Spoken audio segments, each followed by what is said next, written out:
Tim here, and you are watching the Nth Degree TV, which is the place to be to take your career from stuck to unstoppable. Happy to have you here as always. Thank you for watching.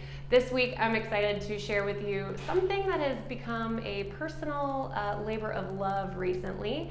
Today we're going to be talking about how to screw up gracefully. How to screw up gracefully. And the reason that this has become a personal labor of love is because I screw up all the time.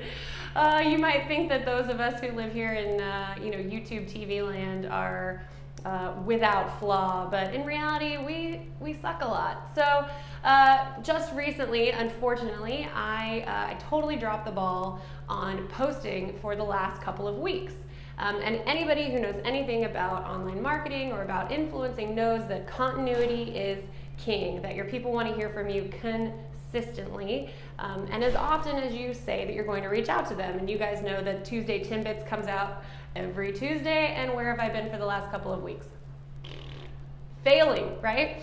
So today I'm going to talk to you about how to screw up gracefully, what to do when you didn't do what you said you were going to do, or what to do when you messed up and you really wish you could take it back. It's 4 very simple steps. This is how to screw up gracefully. Step number one, confront the screw up head on. Confront it head on. Do not act like this didn't happen. Don't act like you're above it. Don't act like people won't notice, okay? Because I'm not that cool. I don't have a bazillion internet followers, but I guarantee there are some of you out there who love hearing from me every Tuesday and were bummed and perhaps even a little pissed that I didn't live up to my promise. So I'm coming to you saying I screwed up and I want to do better next time. So step number 1 is confront it. Don't think that you can just sweep it under the rug and that it never happened. Step number 2 is apologize, but not for you, for them. So apologies, the psychology behind apologies and behind regrets actually shows that we apologize to make ourselves feel better, to alleviate the guilt that we feel, as opposed to apologizing for the other person and the inconvenience that you've caused them. So step number 2 is apologize for them, not for you, meaning if you say sorry, which you should, if you say sorry, say why you're sorry and what it has to do with them. So don't say sorry, I feel terrible, I did a horrible thing. Say, sorry, I know you were looking forward to getting this content and I totally didn't deliver. Or I know that you were hoping for that next part of the project to be done tomorrow and I totally didn't deliver and I probably messed up your timeline, right? Apologize for how it affected them, not just how it affected you. So that's step number 2. Step number 3 is obvious, I think. Offer to make amends. Think about logically and reasonably what you can do to make it up to that person or that business or whatever it is that you've sort of screwed up on. What can you do to make things better? And make this something that you can reasonably achieve and something that's not an absurd ask, but something that actually solves the problem that those people experience because you screwed up. So in my case right here, right now, I am getting right back on the wagon and I'm promising you no more missed Tuesdays. Like come hell or high water, like my girl Marie Forleo, who I love, I give shout outs to all the time. She's like, either the internet is broken or I am no longer on this planet if you don't hear from me on Tuesdays. And so I hope, and I am committing to you actually, not hoping, committing, that I will be here on Tuesdays and I will make this up to you. So step number 3, make amends and do it in a way that you can actually reasonably achieve. Number 4, the last one, the very last one, and this is my favorite. This is a sneaky psychology trick, so get ready. Ask for understanding by assumption.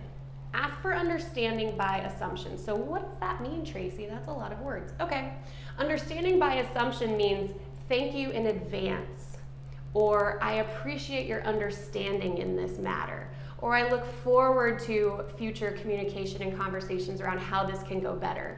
So assume forgiveness and understanding on behalf of the person that you screwed up against, if that's even a term, but assume that they understand and that they forgive you, and actually it works. It really works.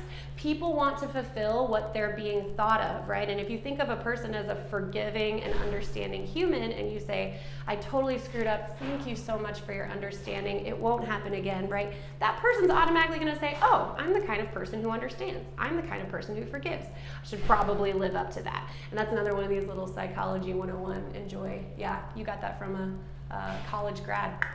But yes, so those are the 4 steps to hopefully screwing up more gracefully next time. So you have number 1, confront it head on. Don't sweep it under the rug.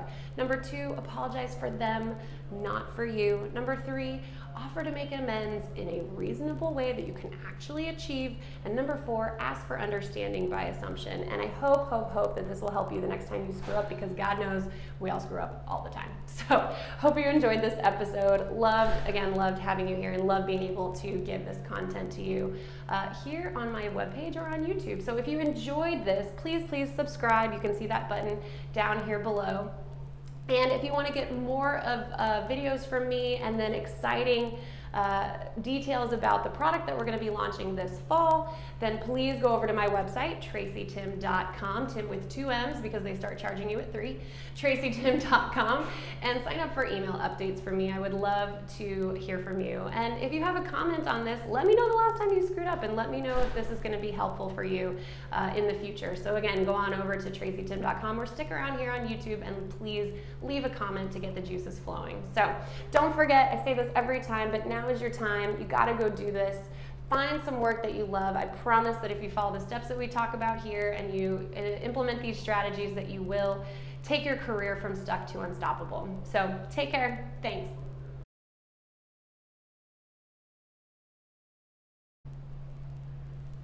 Is this angle better, worse, about the same? Talking, well, that looks pretty good. Maybe don't wipe your nose on camera. Maybe.